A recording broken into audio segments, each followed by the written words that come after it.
Hey, everybody, welcome to this week's edition of FF Uncensored. We are chatting convenience items. So the last couple of weeks, we've talked about some convenience items in like the kitchen, lots of gadgets, that kind of stuff. And then, I don't know, we talked about some convenience items in other areas. Nutrition. We did nutrition. So, like Nutrition. food conveniences, like pre cut veggies and stuff. Right. And so we're continuing with the theme today. And today we're going to talk a little bit more about the convenience items in the like fitness movement world. And I mean, we could have went a bunch of ways with this, but kind of how we want to probably make this the most useful for someone listening is how do you incorporate movement into your day, right? So it's not just workouts or just walks or just something, right? And dedicating a certain time period of the day to workouts, it's called like 60 minutes. How could you kind of build it into your day? Maybe you don't have time to go to the gym or things like that. How could you build it into your day?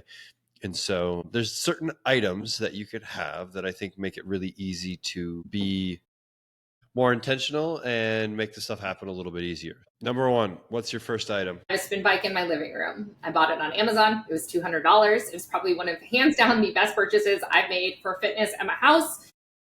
Is it in my living room and is it kind of ugly? Yes. But do I ride it all the time because it's in my living room? Yes. And I can't just keep leaving it in there if I'm not going to ride it. So hands down to me, that's the best one, especially it's like 1,000,000 degrees here right now. And the humidity is also 1,000,000 degrees. Hands down, no excuses. Minnesota is cold. You don't want to go to the gym in the middle of the winter, especially to do cardio. Some spin bike is nice because they really don't take up that much room and they're relatively easy to move around. So simple cardio, you can do at home. I use it for steady state. I also can use it for a HIIT style workout. And you don't even need to buy a Peloton. You can buy a regular spin bike and then you could get the Peloton app and you could do a Peloton workout if you needed something to follow along to. So to me, that is like hands down super easy, especially since you'd be doing cardio almost the same amount of days that you're doing strength training. So something super simple. Do you pair it with like something you like to do, like a show or a podcast or something like that? Whatever I'm in the mood for. Sometimes an audiobook. Sometimes, crap, if I'm doing steady state, I'll flip my Kindle on the front of it and I'll read my book while I go. Mm-hmm.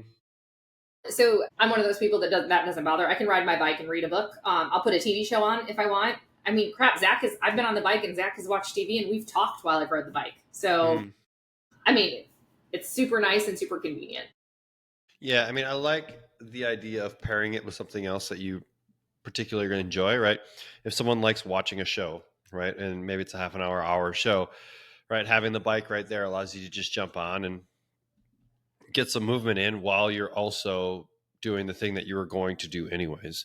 And so it's a nice little pairing. And I think it makes it easier to execute. And some people will do it like, I can only watch this show while I am on said bike, right? And so you can kind of incentivize yourself in order to do the things you know you need to do, but maybe aren't super motivated to do. So that is what College Ashley did. Totally. I'm luckily I'm in the spot where it's just so much part of my routine that it's there and I just get on it. So I don't even have to think about it. And maybe it's more of a time thing. I know after lunch and before I come back to the gym in the afternoon, I'm going to get on the bike on my non-strength training days. And I think the other thing is it's visible, right? And so that's a big piece on when stuff that we're talking about today, having them be visible, because having it be visible is just that quick reminder to, oh, okay, do it. Because it may not be that you're trying to avoid it. It's just like you forget and you're doing other things and like you just don't get it done. And the other thing that it's nice, it's visible, but it's not in a place that it's going to become my clothes hanger either. So a lot of people hide this stuff in bedrooms or in offices and stuff, and then it becomes a hanger for all this other stuff in your life. Mine's in my living room. I don't want to look at stuff hung up on it because I'm in there all the time, but looking at the bike doesn't kind of bother. Like, it's there, so I see it, but it's not. Everyone's like, oh, that's weird, but like, I'm a fit person. I own a gym. People expect to see random things like this in my house, so it's not even weird anymore when people walk in and I have a spin bike in my living room.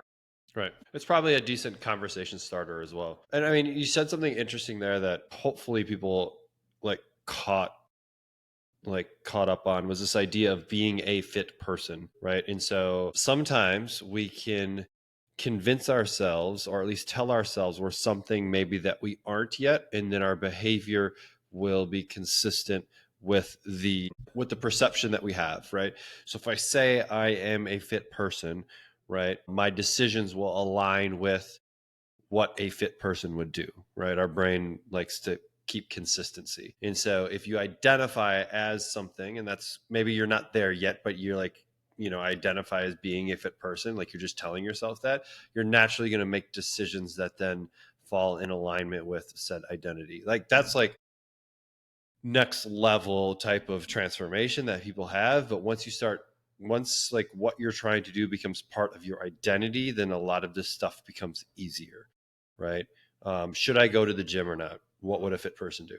Go to the gym. Okay, like you make the decision, right? I think that's a good one.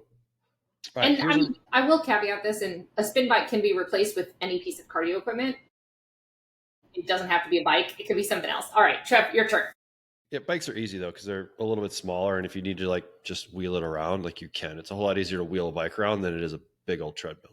But I think a really easy one, especially for our desk jockeys, is having like I don't know how long they are, but like a 41-inch resistance band just like sitting on your desk, right? I would probably go with like a red resistance band, and here's why. So with a resistance band, you can do a lot of things with them, but one really good and easy one is to grab the band and you just kind of do some dislocations. So you basically just go back and forth and open up your shoulders. You can do some pull aparts with the band, and red is enough to give you enough resistance, right? It's not going to be super heavy, but it's like it gives you enough. You can grab onto one strand, you can grab onto both strands. Like a black gets a little bit too heavy. And then if you want to get a little crazy, you could bust it out and hit a couple squats or hit a couple overhead presses, or there's a ton of different movements that you can do, but it doesn't take up a lot of space, right? It could go on top of your desk, just sitting right on the corner. And then it gives you that visual reminder as well. But we use bands a lot inside of the facility. And I think they're just a really versatile, easy tool to have. I like that. That's a good one. I wasn't expecting you to go there. It's all about the unexpected. I love it when you thought of that. I'm going to say a door pull-up bar. Interesting. So I'm always skeptical of door pull-up bars. Interesting. Okay. I've never had an issue, and maybe it's because I'm a little person. Also, maybe because it's like the perfect height for me to be able to do pull-ups. But I love it, especially for people that they want to do a pull-up, but they're not hanging on a regular, consistent basis, or they're not doing like shoulder packs where we're just hanging and like actively doing our first pull, or even working up to different variations of pull-ups and that kind of stuff. But like, if you practice hanging every day, you're going to have better time under tension. If you practice shoulder packs every day, you're going to get better on that first pull. And then we transition to being doing pull-ups. If you want to do pull-ups and you're only practicing doing pull-ups once a week when you go to the gym, it's going to take significantly longer. A lot of my clients have hangs or pull-ups in part of their actual movement prep, or hangs, pull-ups, or push-ups, depending on what they're working on in their actual movement prep now, because if we don't use them, we lose them. So if you get to do push-ups from the ground, you've made it to there. And then for 2 movement cycles, maybe we don't have push-ups in them because we're bench pressing or doing some other kind of push exercises. It's a lot harder to do a push-up because you haven't done one in 4, 6, 8 weeks. So if you want a skill, you need to be practicing skill on a regular basis, incorporating your everyday movements. Yeah, I think that's a really good one because it is a skill. Like this isn't just, I mean, there's a strength element to it, right? But there is a skill component to it. And you are going to build strength faster in said movement if you are practicing it more often, right? And so, I don't know. I've always been skeptical. I'm like, how does this thing stay up? Like, is it just like, how is it hanging up here? Because like, Physics. it kind of. It's But I've physics. seen a lot of fails on the internet that I'm like I don't know. Well, I mean, I'm sure there are. Like, I have had them in my house, and now I have the cable machine we have has the pull up things on it. It's perfect. I can walk up to it every time I pass it in the gym. I'll do a pull up, like especially when no one's here. I'll walk by, do one, move on. And if you don't have that, that's going to be easy. I mean, and put it in a door you walk into, in and out of. And every time I walk by it, I'm going to hang for 10 seconds, 20 seconds, whatever it is. Like, it need to be some crazy thing, or I'm going to practice one pull up, one chin up. All right. Next one I think is a super easy one, is just like a single kettlebell underneath your desk. Right. And so you kind of have to find the weight that's right for you. And I wouldn't probably recommend a kettlebell to like beginners. You need a little bit of experience with it just so you kind of know what you can do with it. But simple, easy goblet squats, split squats, swings, overhead presses. For most people, I would probably recommend like probably a 16K for a female and probably a 20 to 24K for a male. It's going to give you some versatility where if you still want to overhead press, you could probably do some push presses with it. You're not going to push press with a 16K? I can push press with a 16K. I'm going to guess a high percentage of people cannot push press a 16K. I think so. I would argue on that one because you're using the legs, right? We're not going to strict press. We're talking. I know, but like it's 30 pounds. It's 30 pounds. It's 35 pounds. Yeah, give or take. I would, and that's where the difference is. I would buy the odd size. I would potentially buy a 14 kilogram kettlebell. Don't buy the 12. Don't buy the 16. I like a 14. Yeah. 12 I think can be too light. I mean, when we get into any sort of like squatting variation, swinging variation, like a 12 is just kind of like meh. But you have single arm swings, which 14K at 30 pounds is going to be completely appropriate for. Even a 12K could be. Almost every pressing variation at 30 pounds is going to be good. But instead of doing goblet squats, do a half rack squat or an overhead squat or any other variation, or lunge instead of that and half rack lunge. Like there's so many other variations, and 30 pounds is an appropriate weight, especially if you're using it to just get some extra movement in. We're not really using these workouts as like, this is the only kind of exercise I'm doing. This is in combination with probably already having an exercise. Right. So, and like these like little snacks don't need to like take a lot of time either. I think it's like, hey, do 10 swings, right? Or do 10 swings and 10 squats. Okay, move on, right? Do some pull aparts, do 10 pull aparts, 10 dislocations, right? Something really simple that takes just a minute or two. But if you did that 5-6 times throughout the day, right? That's a fair number of sets. And so I think a lot of the goal, especially if we have sedentary type jobs, is just not being sedentary for really long periods of time, right? So I'm not just sitting straight for 6 hours. Like I'm getting a little bit of muscular effort where the body is challenged a little bit physiologically for just a short period of time, which can help counteract a number of different things, even like things around glucose tolerance and those aspects. Like you get a lot of improvement just from some like easy daily movements. And so like if you're a construction worker, you probably don't need this. Okay, so Trevor has made a comment on both of his about putting it on your desk or under your desk. If you work from an office and that isn't possible, and you're someone that's like, oh, well, where am I going to put this in your actual living room that you sit in at the end of your day and you want to get some extra movement in, because if you, not everyone's going to have the app for home or like the office space to do something like this. I think it would be awesome if you in a shared office space had a kettlebell underneath your desk and you just started rocking some swings mid office. But if you are staring down Debbie in HR.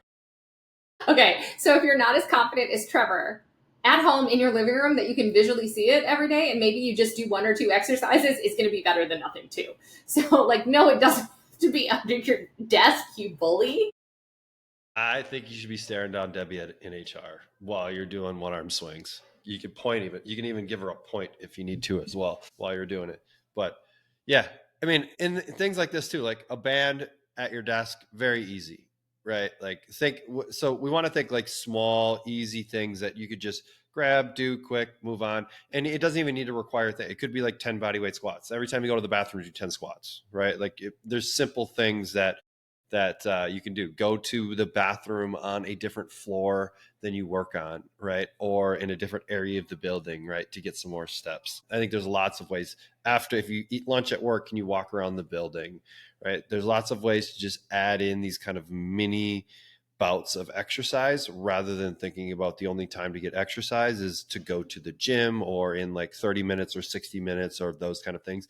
Yes, those things have their part, right? And that's how we really start to progress our fitness. But for a lot of people on just getting started, these little kind of mini things can go a long ways in moving you in the right direction and starting to redefine your identity as being a fit person and doing things that fit people do, right? So all right, I'm going to do one more. Yep, sure.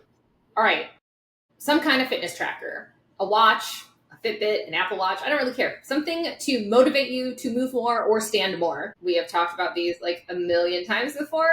We are both fans. We both have Garmin watches. I'm cool if you're using a Fitbit. I'm cool if you're using a pedometer. I'm fine with your Apple Watch, but something to track that you are being active. Apple Watches are big on, hit your stand circle? So did you stand for a minute every hour of the day? Like, Is that new? no. It's always been on the Apple Watch, but something to encourage you to get up and move with alerts. Like, it sounds really crazy, but like maybe you ignore it, but you're being told to do something. So something to stimulate that activity or to be competitive with yourself. How many steps are you getting in a day? How much activity are you getting? Hands down, I'm a huge activity tracker. I mean, you don't have to start your workout on your watch, but like, did you get 5,000 steps today? Like, that's probably more important than whether you started your watch during your workout. Yeah, I mean, it's just good awareness, right? It's good awareness on daily overall activity, which it's too easy not to get that in, right? And so we have to be very conscious about it, or else it's not going to happen, right? It's way too easy to get less than 5,000 steps a day, right? Like, it's not hard. Like, that's just how our lives are built. So you have to be a little bit conscious about it. So I like it. I think it's good. If you're interested in that fitness tracker stuff, I think we did an episode about it, I don't know, a couple months ago, to talk through it. So, or just reach out if you have any questions. So, all right. I think that's good for today. We'll see you All guys right. later. Until next time. Later. See ya.